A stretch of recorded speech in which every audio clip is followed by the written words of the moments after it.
NetherRealm story modes are all smoke and mirrors. No, not that kind. A lot of work goes into crafting the scenes and presenting them to the player in the best manner possible, and M1K's Chapter 15 gives us our biggest glimpse behind the curtain, and I'm not just talking about how it contributes evidence that Ermac was planned for the base roster. This chapter is kind of a masterclass in sleight of hand, and I'm going to expose the tricks behind this sequence that make it what it is. To begin, we need to understand the core fundamentals of NetherRealm story mode presentation. With a handful of exceptions, every cutscene in their stories is pre-rendered, meaning they record the scene as a video and have the game played that, rather than using all the character models, locations, voice files, animation and lighting data, and all the rest to play it all out in real time. This has several benefits, but the most prominent are: 1. They can render the scene on more powerful hardware to produce more complex or larger scale scenes, such as those featuring large crowds, without having to worry about the frame rate tanking or scaling back the vision. 2. Assets used exclusively in these scenes, such as characters, locations, music, and voice acting, don't need to be included in the game files, which can help reduce clutter and reduce the file size in certain cases. And 3, this is the most prominent benefit, they can be used to mask load times. If you've ever tried to skip a cutscene right at the start in these games and found that you can't, it's because the game loads the next fight's assets while the video plays, and only then can you skip. This is a common mechanic in games, with examples like Star Wars The Force Unleashed showing the benefits. The benefit, of course, is a more seamless experience. Content begins sooner by using simpler assets first, similar to how MKX and 11's character selection screens load up a render of the highlighted character until the actual model is ready to display, rather than leaving that part of the screen empty as you may see in other games. This is why outside of Injustice 1, you can't choose to jump to a fight instead of a cutscene, because it has to load the same amount anyway, so it might as well condense the options down because loading is going to take the same amount of time anyway. While Street Fighter V has to load between every scene and fight, NetherRealm stories play a video file and get the match ready, then cut to the actual fight stage for the lead-in, you have the match, then the shot that transitions out of the fight plays, then cue the next video while the next fight loads. It's easy to see when you play the game on lower PC settings or on Switch, but even outside of that, the shift is sometimes seen in very abrupt changes in lighting, or even location, with MKX's corrupted stages being hit especially hard by the difference between the subtle, shot-specific lighting of cutscenes and the intensely oversaturated gameplay lighting.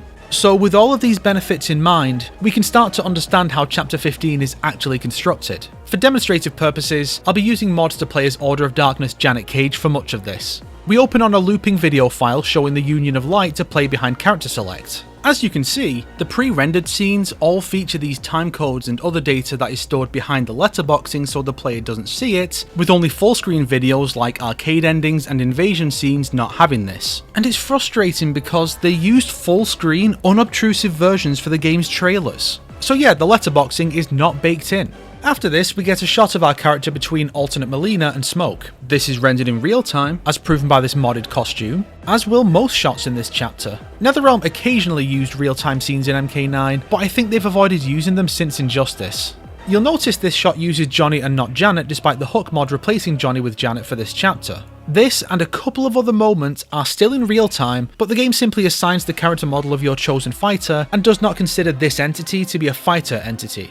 Next, Liu Kang stares down Shang Tsung, and the reason our character is nowhere to be seen, when you'd assume they'd stand next to Liu Kang to give them some focus, is that there are too many characters on screen here, so it's better to have the scene be pre-rendered. So having a unique version of this scene for each character, if they're pre-rendered, means more video files in the game, meaning an even larger file size, so they only do it once. When our fighter joins the fray, this is a pre-rendered video. There is one for every character on the base roster in the files. Once our first randomized foe appears, you'll notice that the fight around us gets a lot more empty from this point on, in spite of the ambient sound effects. It's not because the fight is winding down towards the end as most fighters die, it's for the reason stated above. Every animation throughout this chapter is unchanged outside of gender affecting the non-pre-rendered shots. So while you may expect a character to use a sword or blades or powers, they all just fight in the same generic hand-to-hand style, which is fine for someone like Johnny Cage, but it's very distracting for Kenshi or Shao to never use their iconic weapons. A benefit of the real-time scenes is that the opponents that pop up can be different and still do things beyond walk into frame, and even have unique lines. I can't wait for you to rack off and die. But the cost of this approach is that the fights have a lot less character to them and effectively turn the final chapter into a randomized arcade ladder.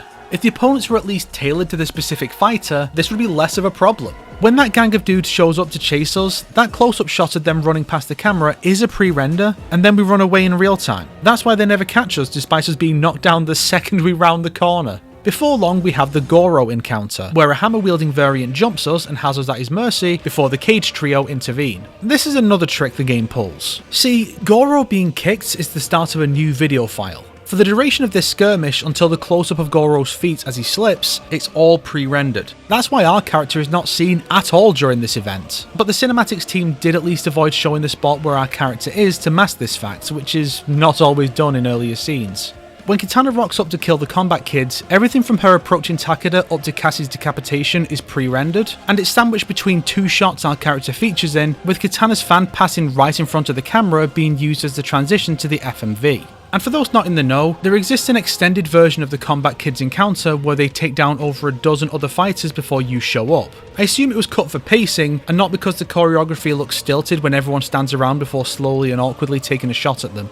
Our character advances on the Deadly Alliance. You what? And them casting their magic is pre-rendered, while the fireball going down the stairs towards us is not. I have to assume it's to avoid having to load the sorcerer's models or keep them stored in the memory for quick access every time they show up. The Melina ambush is interesting because it's the only test your might to not use pre-renders. All the rest open on one, then switch to real-time gameplay for the minigame itself, then play the success or failure FMV depending on the result. This differs from how MKX's QTEs work. Each of those scenes consists of about 24 video files that cut together so seamlessly you would never even notice. Then we get an odd little moment. We smash cut to the Deadly Alliance atop the pyramid prepping some more magic, only to be ambushed by their Union of Light counterparts. This entire sequence is pre-rendered, except the shot where Shang Tsung calls your character's name. Then the shot of the Soul Steel is a unique video file. You join Liu Kang here and it's odd. In the current version of the game, we smash cut to Liu Kang kicking the crap out of Reptile in a pre-render, then he turns to the player and we're back in real time at another angle. But on release, we actually saw our character reach the stairs while Liu Kang does the same animation to Kenshi, but from a different angle. And that version is all in one shot, in real time. I believe the change occurred with the release of Omni-Man, as I've seen modded footage with him from right after his release with the new clip, and no upload I've seen from before then has it. Maybe that's when they removed the extended Kombat Kids cutscene, which is no longer in the files. It's a shame they removed this because it's less jarring to pan from our character up to Liu Kang compared to cutting right to him and then revealing we're also there. Maybe it was to mask how barren the lower levels are. Also, using Hook Mod to switch out our character to them actually results in Liu Kang saying Quan Chi and Ermac's names here, while everyone else not playable in this chapter is apparently Scorpion, or completely muted. It's only a little further, Quan Chi. It's only a little further, Ermac. It's only a little further, Scorpion. Those two even have unique responses later on which apply to both playable and NPC forms, indicating that the two were planned for the base roster and or DLC characters were going to be playable here at some point. I wonder if he'll say Takeda's name when he drops. And a small tangent, Shah's video of this depicts the two NPCs in the post-final boss scene, which is currently not possible via Hook Mod. Did they edit the code to make this not possible anymore to make it harder to prove Ermac was a base roster character? We then reach the top, and we get taken down. And yes, you see the pattern by now. Liu Kang's entire solo fight with the sorceress is a pre-render. It's only once he's wrapped up and we appear on screen that it's back to real time. And it remains this way until we're back at the tea house, which is naturally another pre-render. But the post-fight scene, like the Test Your Might, does not consider your character a fighter anymore, leaving Johnny to take credit for Janet saving the realms. And this is why you can't skip to this cutscene in Chapter Select, only to the tea house scene. For whatever reason, Liu Kang says the exact same thing to your character here, regardless of timeline, saying things that make no sense if your character is from his timeline. You must return to your timeline. May we one day meet again. Another shot exists in the files of the pyramid from a distance while rumbling is heard. There are no effects added, not even the apocalyptic lighting, so I assume this was an unfinished placeholder for when the rumbling that prompts Liu Kang to send us home occurs. Maybe they thought it best to keep the focus on us for the end, but I think it may have been better to show this supposed cataclysm to give us a clearer picture of what our victory has achieved. And no, this isn't connected to the mid-credit scene with the same base lighting because the file name's numbering places it between Liu Kang's fight and the tea house scene. Although, maybe they cut the shot to mask that this realm is not actually collapsing because it's not Shang Tsung's. Not Shang Tsung? Now there's an idea, and that's the scene and how it all works. It's impressive seeing how NetherRealm constructed this sequence and actually managed to mask it really well through consistent lighting, video files that are low on obvious artifacting, and mostly natural and consistent shot composition. The only noticeable difference between the two scene types, I'd say, is that reduced opponent count. But it's easy to headcanon that away as the fight wearing on or most of the fighters being stuck on the lower rungs of the pyramid. All in all, whether you like this finale or not, I think we can all agree that they did a really good job bringing their vision here to fruition, and I have to give them props for that. I'm looking forward to seeing what big dumb climax we can overanalyze in the expansion. Those fusion fighters are definitely making a comeback under Havoc's command. And while I've got you here, I'd like to rattle off some trivia about how files are named in this game because it does relate to this scene a little. All internal files call the game MK12. This doesn't necessarily mean that name was planned at any point, as it's common in the industry with, for example, Fire Emblem also numbering the entries internally despite never using numbers. Rain is referred to as Rain Mage in the files. The only other character with a name quirk like this is General Shao being down as Shao Kahn. Shao suggests he was being put in the game before his name change was decided, similar to how all the MKX newcomers use codenames such as Cage Jr. and Aztec, and perhaps implies he'll be switching back to that name in his next appearance. But Rain? All I can imagine is that perhaps there was a plan for alternate movesets at some point, with Rain Ninja or Rain Assassin being planned for his counterparts, having Shang's versions be more classic before the idea was scrapped. Or maybe Classic Rain was considered for the cameo roster, but that's pure speculation. There's a 200 megabyte file in the game called MK12-011 Influencer Build, which is the end of Chapter 1, but without the start of Chapter 2, which you'll know is how the cutscenes work if you've ever selected the first fight of a chapter on Chapter Select before. Interesting to know there was a build for certain people that cut off there like this, which I assume that IGN preview of Chapter 1 used. There's another for the end of Chapter 2, labelled with Trial Mode. I don't know why they're still in the file so long after release, but given the game's monstrous file size, this isn't exactly surprising. Invasions mode is called Map Mode, which potentially tells us the concept for the mode's gameplay was decided on quite some time before the premise of invaders from other timelines was settled on. That, or they just call it Map instead of Invasions for convenience in typing file names. And finally, you can replace the video files very easily if you have the right format. This can produce some rather funny results. Then Kenshi shows up, and he's here to take Sento. Quick! Change the channel!